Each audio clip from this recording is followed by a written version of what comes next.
Have you ever worked in Asia? Today you will get amazing hints from Beata Malinowska. Hi, I'm Monika Hutnik, and I help leaders learn how to lead their international and virtual teams. Together with my team at ETA Go Global, we make the change happen by means of training, coaching, facilitation, masterminds, action learning, and any other ways. This podcast, A Step Ahead, has been created for all who want to grow in such an international, remote environment, who want to grow as leaders, HR, change agents, and simply as humans. I'm inviting you here for discoveries and insights. All recordings and materials are available at www.astepahead.pro.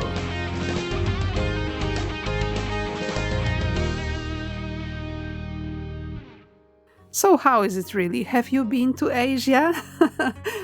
More and more people answer yes, I have. However, most of us have probably visited Asia for a holiday. Only few of us have actually worked in Asia or worked with Asians. Going for a trip is not the same as actually working with people from that country, working hand in hand, closely in common projects with common dependencies.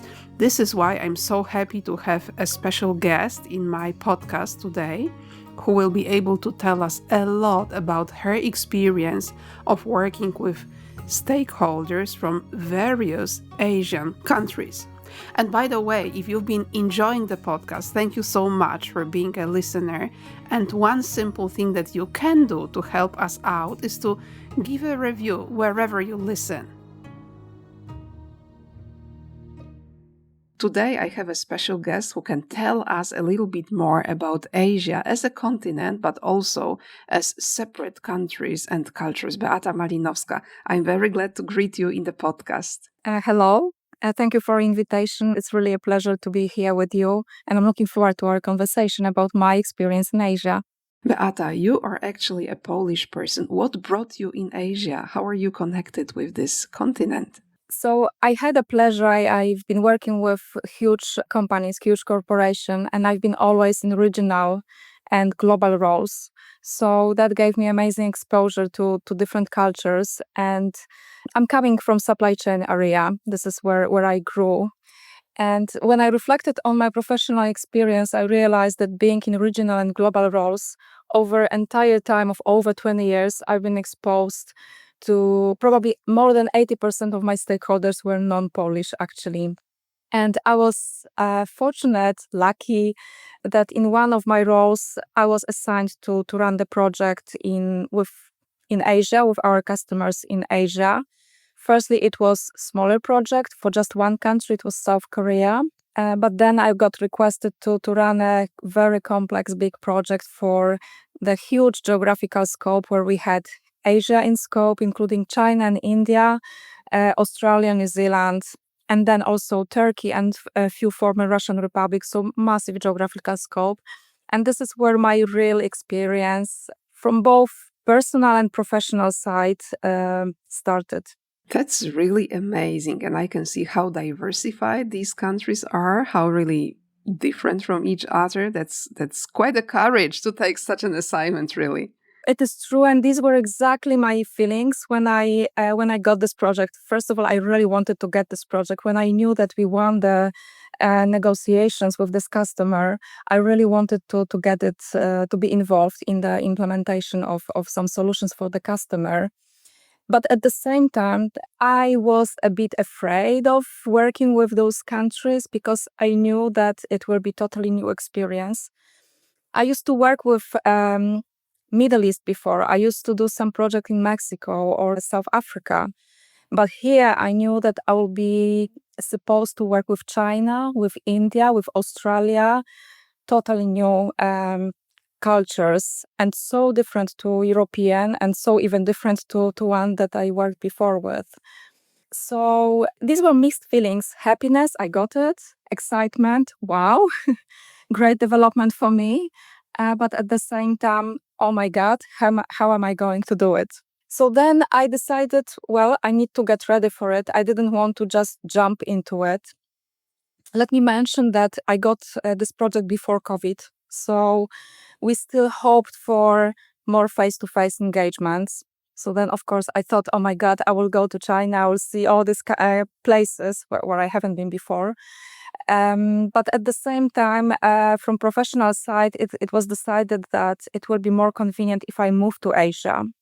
So I was offered a contract in Singapore to be closer to our production plants, to be closer to my key stakeholders, to be closer to customers. The hub was in Bangkok, in Thailand. But also we knew that our main areas, main countries would be China, India, and Australia. So it will be by far more convenient for me to be closer to their time zones.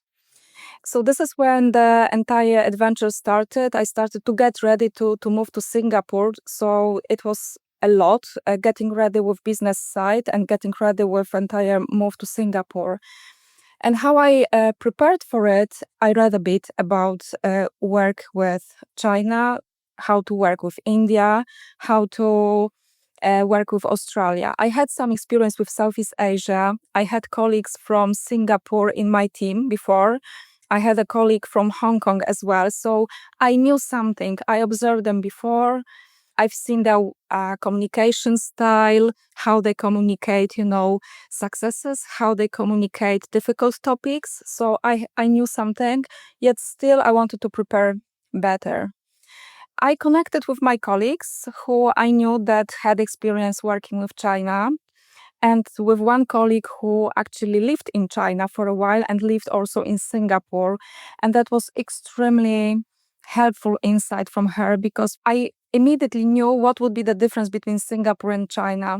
When we talk about Asia, we think Asia, Asia, Asia, but Asia is a mixture of so many cultures, so many different approaches, mindsets as well. So I was slowly getting started for this um, mix of everything, let's say. And what I wanted to emphasize is that one of my colleagues that I talked with about China, she was not actually Polish, she was Italian, yet still I realized that her perception of how to work with Asia will be much closer to mine than anybody who would onboard me there from Asia. So this is how I started my preparation being still in Poland. I talked with them about lifestyle, obviously, how to build into this culture when I'm in Singapore already. But also, I wanted to listen about their constraints, their difficult times, how they, where they made mistakes, let's say, or what they would do differently, not to do the same mistakes afterwards. I wanted to listen to their kind of best practices. And last but not least, I also took this opportunity to listen a bit about my internal stakeholders, yes, about people from my company actually, who were based in China, knowing how to build my network there, knowing how to start managing stakeholders in China, who I need to talk to, in which sequence, let's say, how often I need to engage them. Should I bring them on board only when we have milestones of the project, or should I keep them informed, on the way? Despite seniority. So these were all the, I would say, friendly tips from my friend on how to manage stakeholders in China internally, because she went through it and it didn't make sense to reinvent the wheel for myself. I wanted to learn as much as possible. So this is how I was getting ready for this move, using my network. Absolutely. I think this is also the best way you could have done. And we can see in this conversation how very different is going to Asia for a work assignment and going for Asia just for holiday. The level of research and insight which you need to do before going, and also the cost of a potential failure is just uncomparable. So I think you used all the best tips and advice which we would also give to expats preparing to different countries. We do this part as a company, but we do this cultural part, is how to behave, how to shake hands, how to establish connections. But we are unable to do a certain part which you did yourself, creating connections within your company, creating a little bit of a know-how on who is who and who needs what, that's something that every person needs to do independently. Respect. Yes, totally. And I think it's very important what you mentioned, that when we go on holidays, we go totally relaxed. And here I'm not saying that we need to be stressed. We just take going on holidays, we just treat it as a summer experience, right? But when you go to do business there, or if you know that you'll be doing business with, for example, Japanese stakeholders, you don't want to test, how open they are to your culture. So I think it's definitely by far more professional and better to learn about this culture and not to make any mistakes that may impact then the core of your initiative, your project, or whatever you are supposed to deliver with them.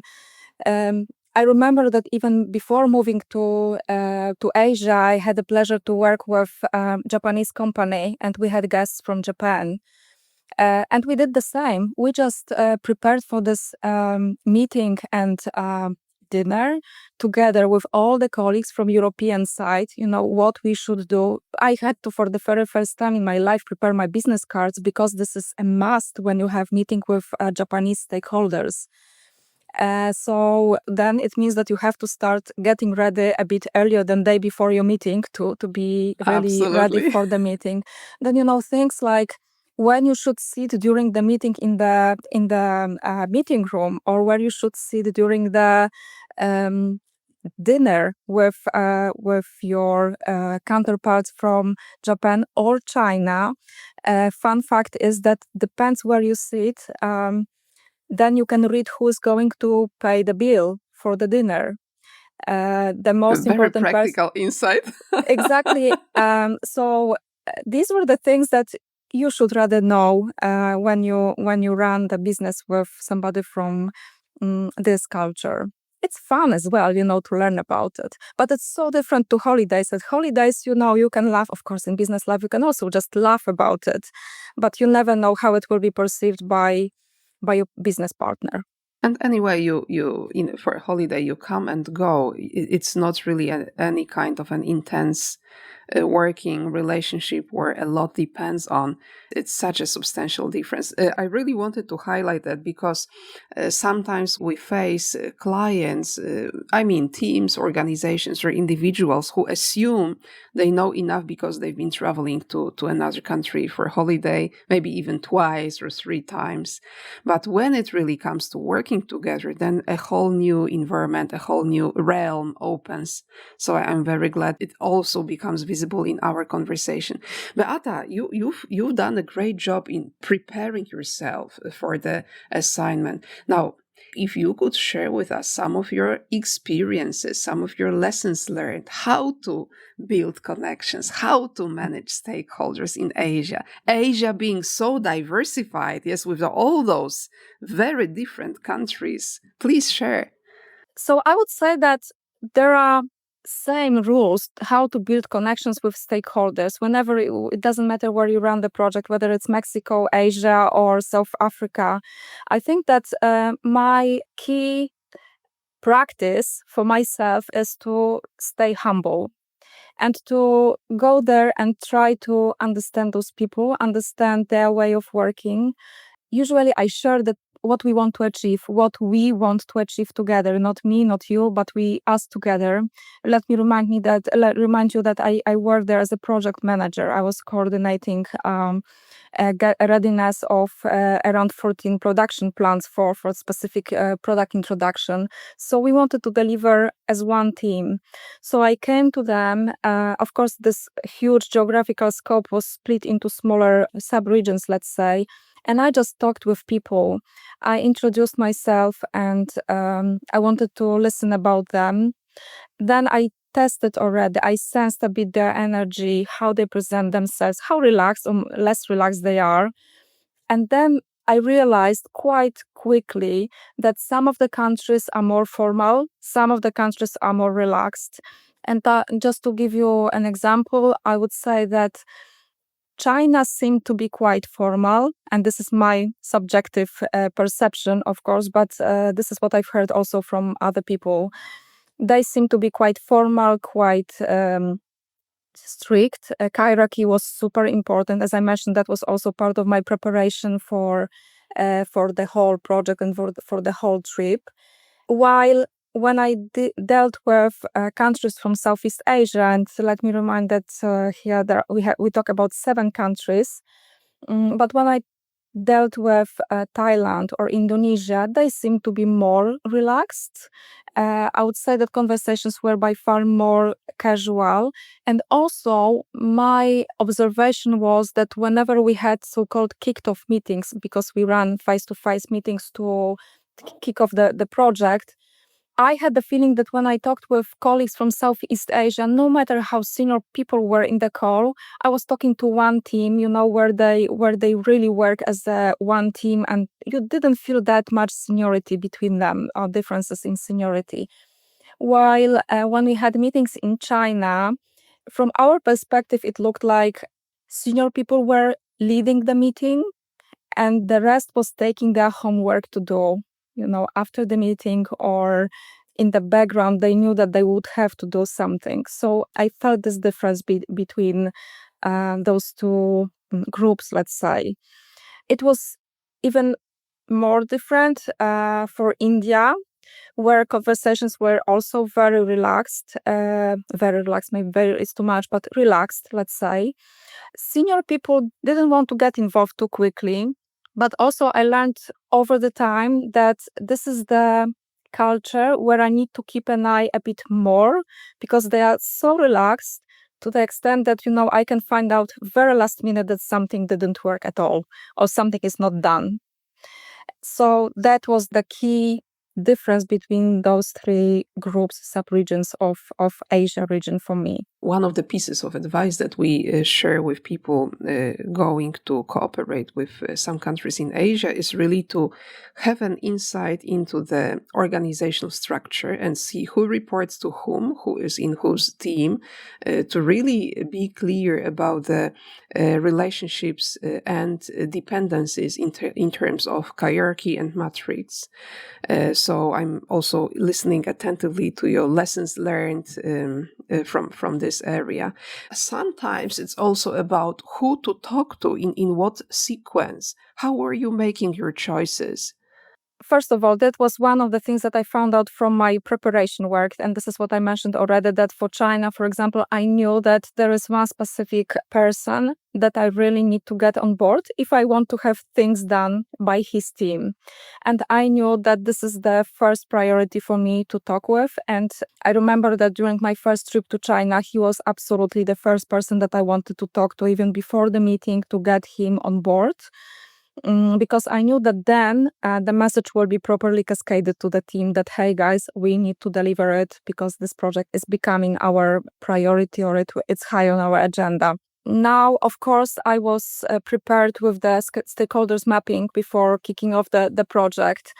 And then for each country or each sub-region, I talked with people directly face to face. I was still lucky enough to talk with them before COVID. And when I visited them, I just asked, how often do you want to be engaged about the project? And I'm talking now about senior stakeholders, right?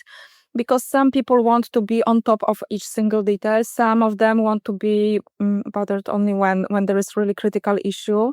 For some, it was okay to get only written updates on monthly or quarterly basis, because this project was really a longer term.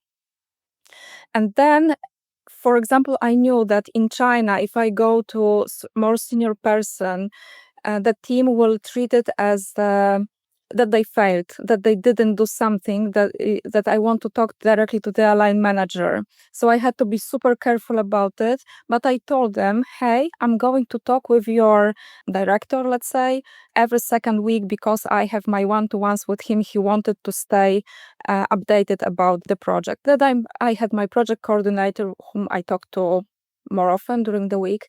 It was different in Southeast Asia, where, as I said, they worked as one team, and it was enough to talk with them on a weekly basis when we had project updates. Actually, the work was going quite smoothly, so there was no even reason to escalate anything higher. So I didn't have to actually go higher. And it was even differently for India, where at some point we realized that the work is not going on. We will fail, we will not deliver on time. And this is when I escalated, actually. But the team didn't take it as an offense. They knew that it's not moving on. And they actually seem to take it as the must to happen, for people to start working in different way, for people to start deliver faster some actions. So how did I know whom to talk to? For China, I just realized from my previous experience, I sensed based on my first face-to-face engagements, I asked people, and then I just observed my team, how they take the message that I'm going to talk to somebody senior. Then I knew whether I should do it only as a last resort or should I do it more often. So this is all about knowing people. I wanted to emphasize that I moved there before COVID, so we were lucky enough to have face-to-face engagement. But then COVID came, and we started to work remotely, virtually, let's say. But we didn't work with cameras. So it was even more difficult because I couldn't see face expressions. Yet I had to really sense it only from the comments, only from their voices, from maybe sometimes emails, how the work is going. It was a bit more difficult, obviously. Absolutely. It's difficult even within one culture, not to mention all of us Yes. using a second language and so on. Absolutely. What I heard from you is really like the best components of intercultural competence, which is really about being able to observe people. And to draw conclusions, being able to listen and create meaningful relationships. So this is all that you are talking about in practice. Now, also being aware of the different levels in the company and how they work. Plus, one more advice in the international cooperation: the transparency is really the best. Transparency given in a humble way, given in a soft way, given with care about people. But just like what you did in China, you just were transparent about your contact with the superior. And I think it's very fair and also calming for the people that you cooperate with. You mentioned that you were working as a project manager. I imagine that it was also about milestones and deadlines. Now, how did you organize that in the various regions that you were cooperating with? So indeed, we had milestones. And from the very beginning, we were super transparent about our project milestones and project plan overall. But also what I wanted to emphasize is that this project plan was not prepared by me or from whomever from top level, let's say. It was prepared with all the teams. Because what we need to keep in mind is that, as we mentioned, Asia is not one country. There are so many local specifics. There are so many local constraints that we had to take into consideration. So, of course, we prepared some high-level plan, which we shared with the teams.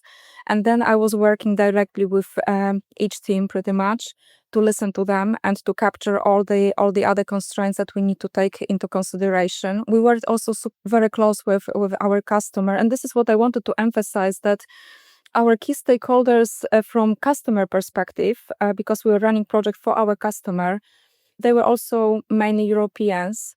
But what we did as a preparation for our engagement with Asian stakeholders, we prepared together. We were preparing together. So when we were going for the meeting to China, we were preparing together from European perspective how to run those meetings in the best, the most effective way. So I think that this is also very important, that we were coming as partners to our colleagues in Asia. We were not coming as separate two companies, talking to them to do something for us in Europe. So I think it was also very a helpful approach.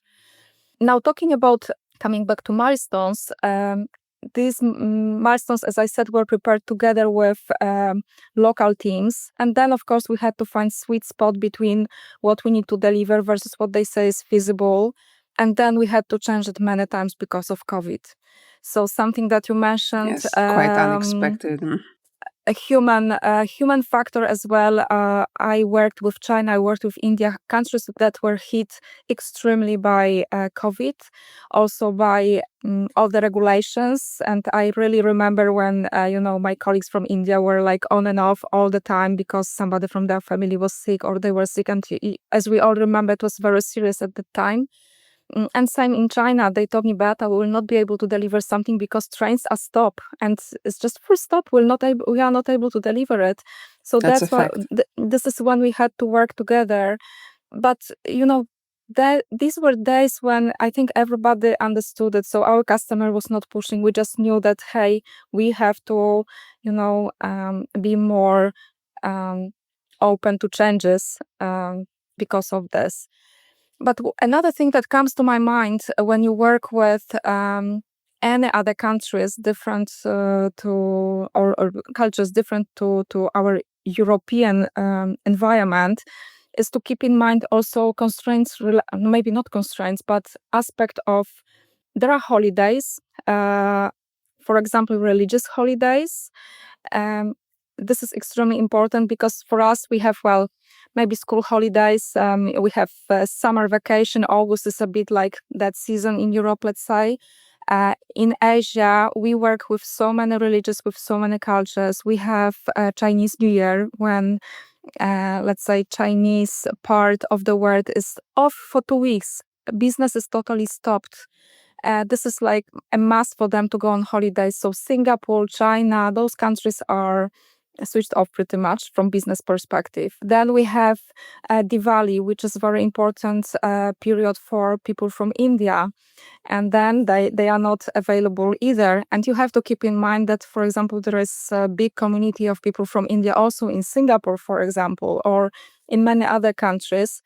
People will celebrate this holy period for them. Same when you work with people who are coming from Middle East. And again, there are some of them in Asia as well. They will have to go through Ramadan period. And then it's probably a good practice, for example, not to drink water during the meetings because they are not allowed to drink water during the day. These are the things which I think also help you build good connection with your stakeholders over there to appreciate things that are important to them.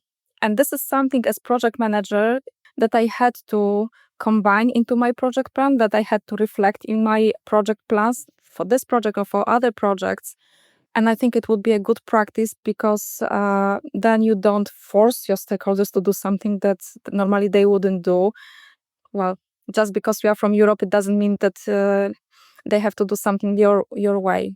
And anyway, it's not possible because even if you hypothetically force one person, the whole system behind is not working anyway.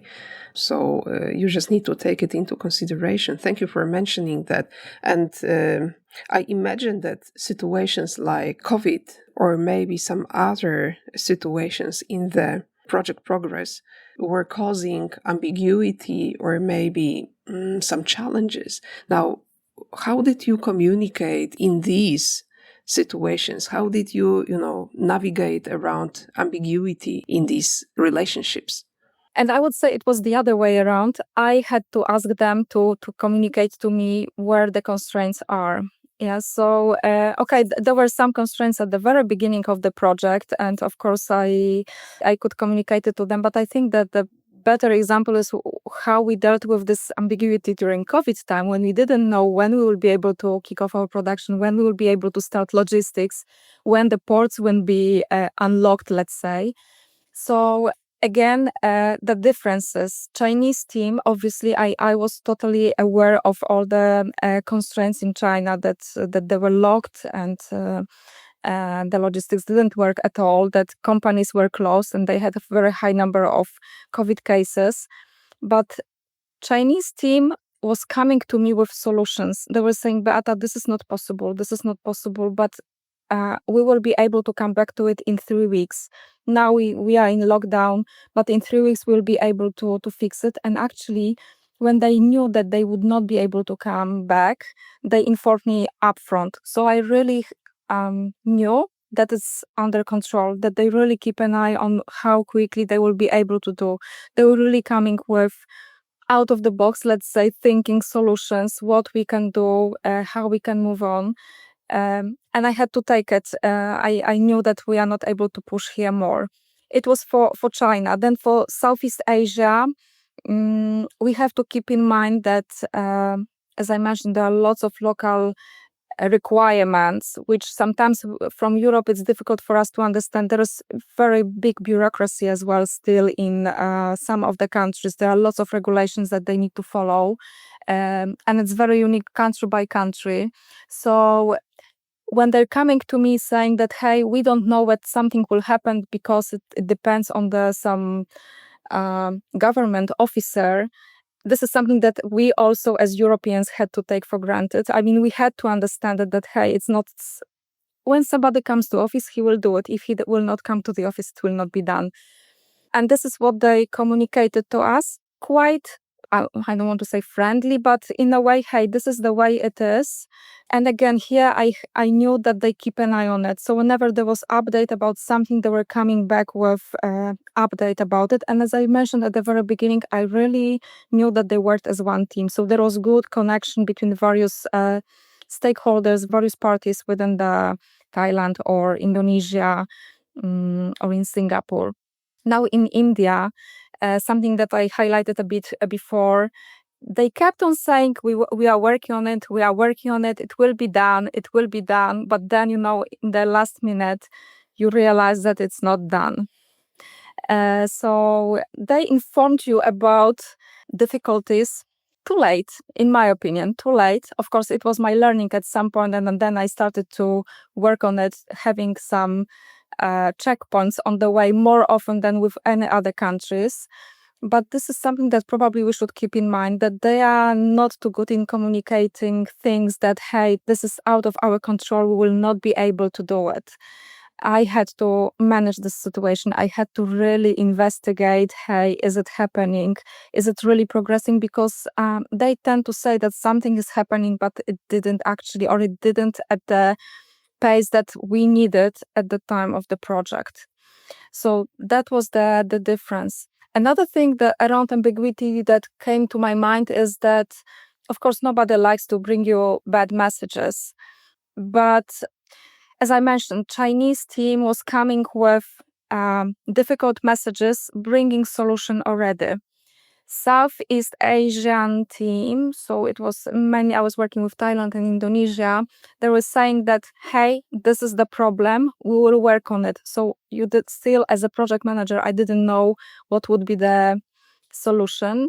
While colleagues from India, they said, well, this is the problem, but it will be fine. But again, you didn't know what will be the solution. So this is how I perceive different approaches to those difficult topics, difficult messages, or some steps in the project which were super or more difficult to manage. And this is something to keep in mind, also how to organize then work with your stakeholders. As I said, I gave by far more freedom to my Chinese colleagues. I really had this trust that it's under control, while I realized quite quickly actually that with India, I have to keep an eye a bit more often, and I really need to check in very little detailed actions how it is progressing to have things done on time. Be in a really more close contact. Yes, And totally. we've been talking quite a lot about the country specific, the local cultures. I would like to check this with you. To what extent did your company culture play a role here? To what extent was it helpful to you in all these activities and situations?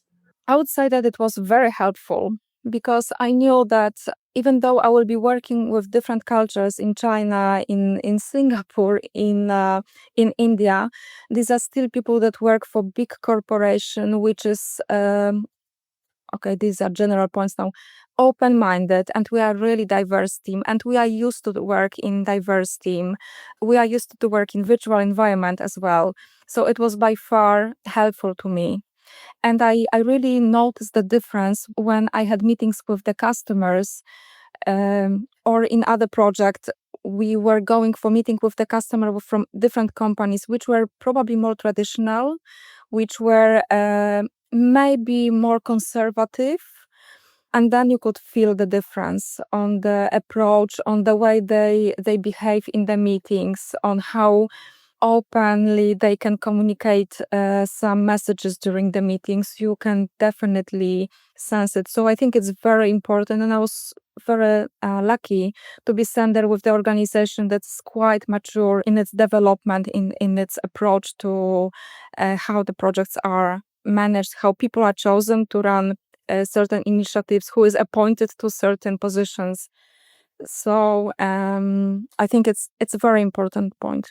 Yes, I completely agree with you. I've also observed that global organizations who have a well-developed company culture really have this incredible competitive advantage. They are able to work extremely efficiently and harmoniously within their own company, while many other, shall I say, subjects or organizations which are more local, how to say, the level of difference is much more intense. I would put it this way. That's very true. And as I said, I sensed it before. I sensed it also in other projects where, for example, we are very diverse and we are very used to, have women and men equally in the meetings, or women in some technical positions.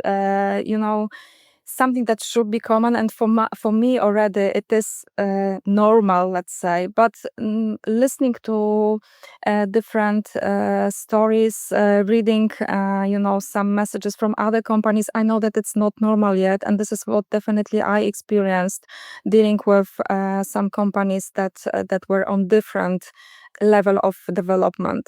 So definitely it's super helpful, and I was extremely lucky to be there with the company that is really mature and good in building these connections with different companies. I'm thinking that in some projects we focus on working in global teams, and it would be the case of your like your company that you mentioned. And sometimes we really take a local person from that country so that there is really a strong connection point, the same language. Sometimes even the language is a barrier, and it's a totally different kind of a cooperation. So what I mean by that is that even putting, all the people from China or all the people from India to one kind of category would be very wrong, because it really differs depending on what the circumstances, what the context is.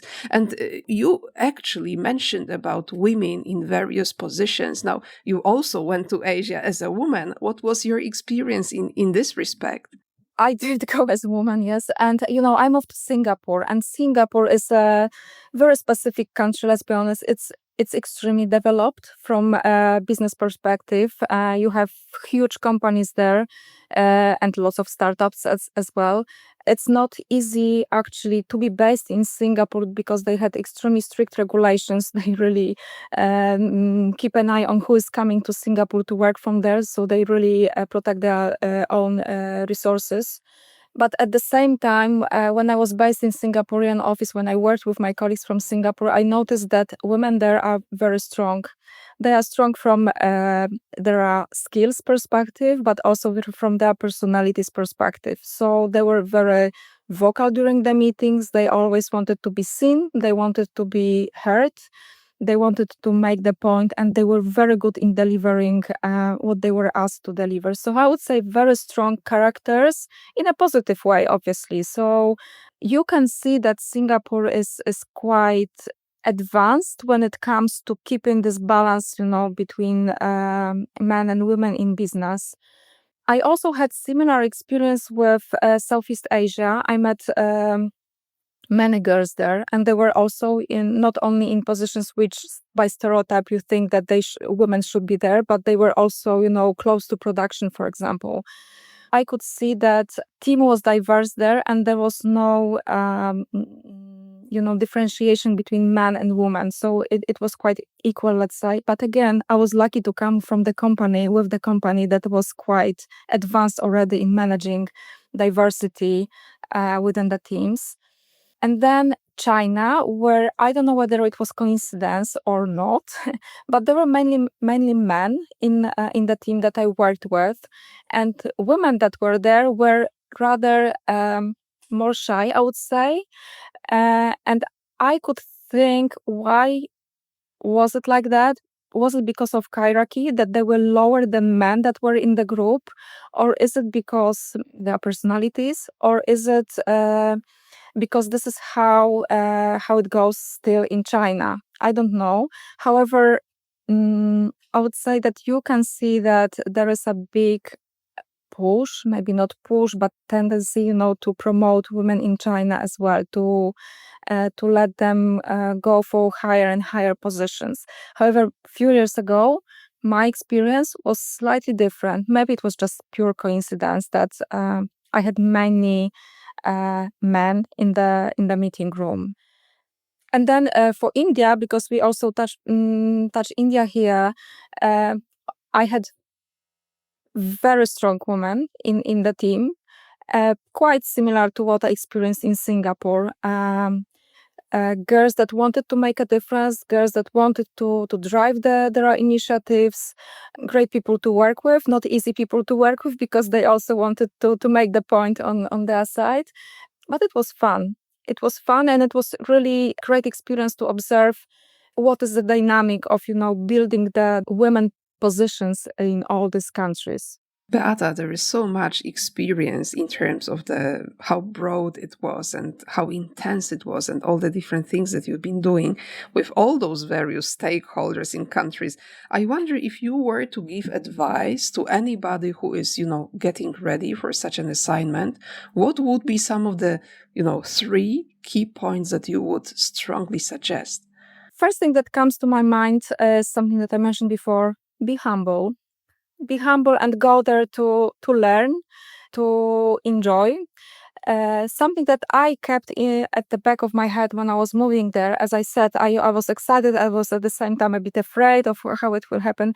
I wanted to treat it as my personal adventure as well, like trying to take the most out of it. So you will definitely learn something out of it. It will be great development for you. You will take memories with you. You will get amazing experience from all these situations. This is something that I think also helped me to survive during the COVID time over there. That I knew that it's not only about business, but it's also about your personal development, dealing with all these people. So these were probably things that are very important. And last piece of advice, which usually I share with my team whenever doesn't matter whether it's project team or these are my direct reports, whenever we come to very difficult topic, I say, guys, try to have fun. Try to have fun and just enjoy the ride. So this is probably something that I would say also to somebody who is approaching or is thinking about dealing with Asia. Mm, take the most out of it and just have fun. That's the part which I definitely want to keep with us. I agree with you completely. Sometimes we focus so much on what's the issue that we forgot about the big why and about the way of living. Beata, thank you so much. It's been so insightful and inspiring. I am really so glad that you wanted to share some of your experience with us. Thanks a lot for being today the guest. Thank you very much, Monica, and I hope that it will be a beneficial conversations for whomever will be going to Asia in coming days, months, or years. Absolutely. Thank you. Thank you.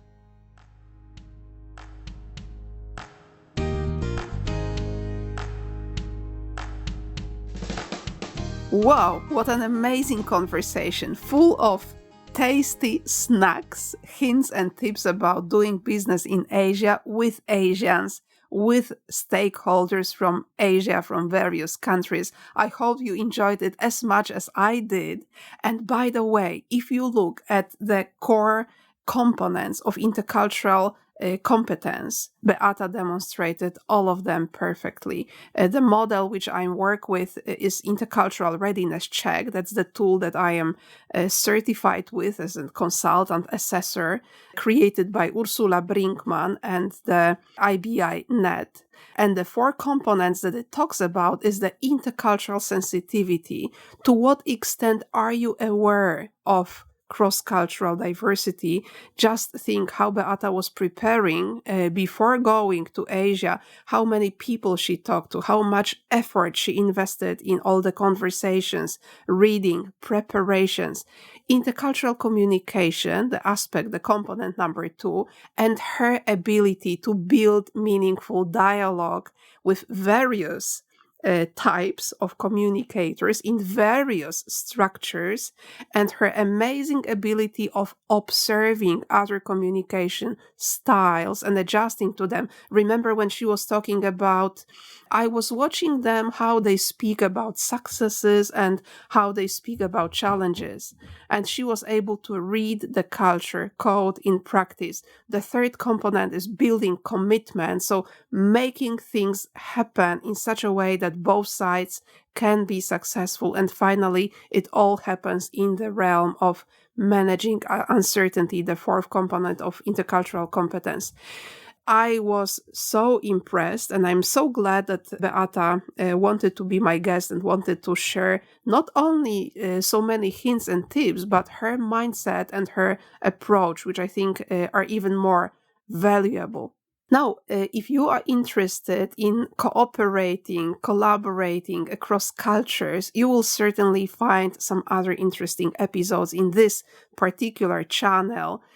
Maybe something about cooperating with Egyptians, or making friends in Denmark, or managing projects in Mexico. Just look around.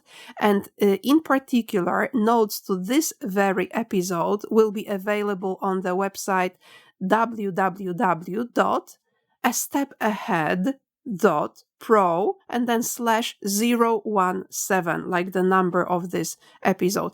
If you are a Polish speaker, I also would recommend some of the content from my Polish channel with you. Actually, I've been running it a bit longer, so there is much more content available. And this episode, Polish engineers and leaders, what do they need to conquer the world? And an amazing conversation with Sławek Kret, okrokdoprzodukropka.pl/091. Tam znajdziecie ten odcinek, możecie sobie otworzyć. Bardzo pasuje w nawiązaniu do tej rozmowy z Beatą. Thank you so much for being a listener today, and I hope you enjoyed. Maybe you also want to share this episode with a colleague of yours who is going to move to Asia for a little moment. Wishing you all the best and staying in touch.